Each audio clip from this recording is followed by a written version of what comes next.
Hello বন্ধুরা, online থেকে order দেওয়া সবজি বীজের মধ্যে আজকে লাগাবো কিছু গাজরের বীজ।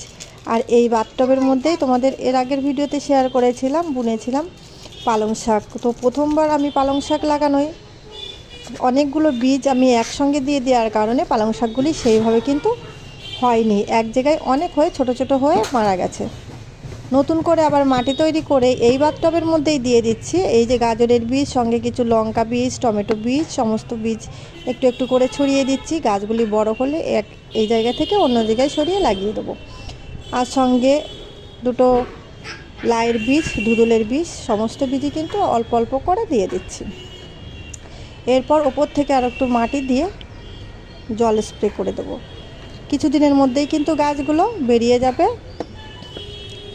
আর ছাদ থেকে আজকেও কিছু ধনেপাতা তুলে নেব। এই যে ওপর থেকে এই যে জল অল্প অল্প করে ছড়িয়ে ছড়িয়ে দিয়ে দিচ্ছি।